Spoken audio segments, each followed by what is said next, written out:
আসসালামু আলাইকুম। আমি ডক্টর মোহাম্মদ রাশিদুল হাসান, সহযোগী অধ্যাপক ও বিভাগীয় প্রধান হিসেবে ইউএস বাংলা মেডিকেল কলেজে আছি। আজকে কিছু কথা বলবো ফেস ওয়াশ নিয়ে। ফেস ওয়াশ ব্যবহার করেন না এমন ব্যক্তি খুঁজে পাওয়া কষ্ট। যারা আমরা ঘরে থাকি বা যারা বাইরে যাই, তো সবার ক্ষেত্রে আসলে নির্দিষ্ট সময় পরে মুখ তৈলাক্ত হয়ে যায়, একই সঙ্গে মুখে ময়লা জন্মে। তো এটার জন্য ফেস ওয়াশ আমরা ব্যবহার করার চেষ্টা করি সবাই।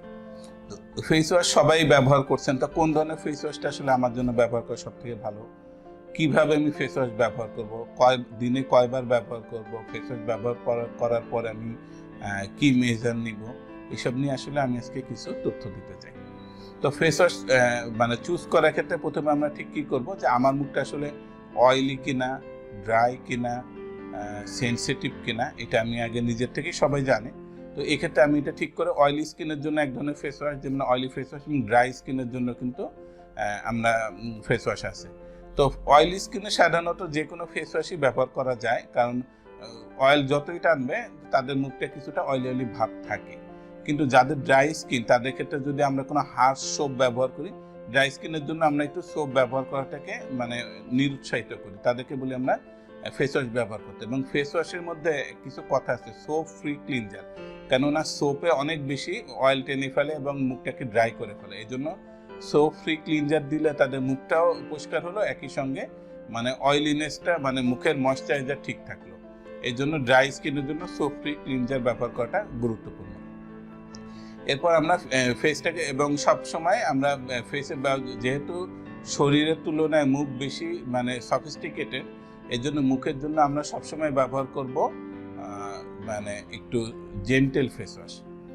এবং মুখের জন্য আমরা সাধারণত স্ক্রাবটাকে এড়িয়ে চলবো, কেননা সবাই যারা বিজ্ঞাপনে বলে যে স্ক্রাব দিলে একবারে ডিপ থেকে ক্লিন হয়, কিন্তু স্ক্রাব দিয়ে যখন আমরা রাবিং করব, যার ফলে কিন্তু অনেক সময় ইরিটেশন হয়। ইরিটেশনের কারণে মুখ পরিষ্কার হলো, কিন্তু একই সঙ্গে অনেক সময় মেকানিক্যাল ইনজুরি হতে পারে। এবং আপনারা সবাই জেনে থাকবেন, ব্রণ, অনেক ধরনের ব্রণ থাকলে এক ধরনের ব্রণ আছে যেটাকে একনি মেকানিকা বলে, যেটা তৈরি হওয়ার কারণই হচ্ছে অতিরিক্ত ঘষাঘষি করা বা ড্রাইনেস হয়ে যাওয়া মুখটা, বা মুখে বিভিন্ন ধরনের রিয়াকশন হওয়া। তো এই জন্য আমরা স্ক্রাবটাকে তুলনামূলক অ্যাভয়েড করব।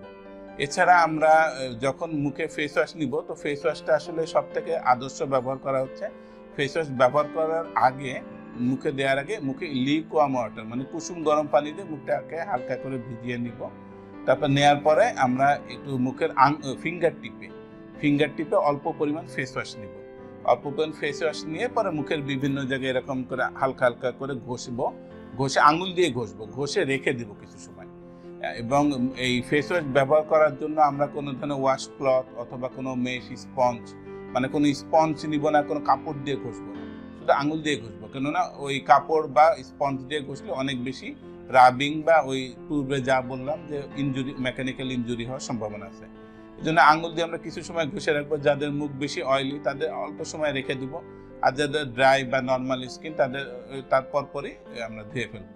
তো ধোয়ার ক্ষেত্রে আমরা একটু কুসুম গরম পানি ব্যবহার করবো এবং হালকা করে ঘষে ধুয়ে ফেলবো। এবং ধোয়ার পরে যখন মুখটা পরিষ্কার হয়ে গেল, তখন আমরা কিভাবে মুছবো, এটাকে আমরা বলি যে ড্যাব ড্রাইং, আস্তে করে চাপ দিয়ে দিয়ে মুছবো, কোনো রাবিং করব না। রাবিং করে ঘষলে আবার কিন্তু ওই ইনজুরি হওয়ার সম্ভাবনা থাকে। এবং মুখটাকে যখন আমরা ওয়াশ হয়ে পরিষ্কার হয়ে যাবে, তখন দেখবো যে যাদের মুখ বেশি ড্রাই, তাদের ড্রাই হয়ে যাচ্ছে, লাল হয়ে যাচ্ছে, বা কোনো চামড়া উঠছে, তো তাদের ক্ষেত্রে আমরা বলবো হালকা একটা ময়েশ্চারাইজার মুখে ব্যবহার করতে। আর দিনে কতবার ব্যবহার করব, বিভিন্ন ধরনের গাইডলাইন আছে, তবে মোটামুটি সবার হিসাব অনুযায়ী যে দিনে সর্বোচ্চ আপনি 2 বার ফেস ওয়াশ ব্যবহার করবেন। সেটা সাধারণত সকালবেলা একবার ঘুম থেকে ওঠার পরে, অথবা দুপুরে বা রাতে একবার ব্যবহার করবেন।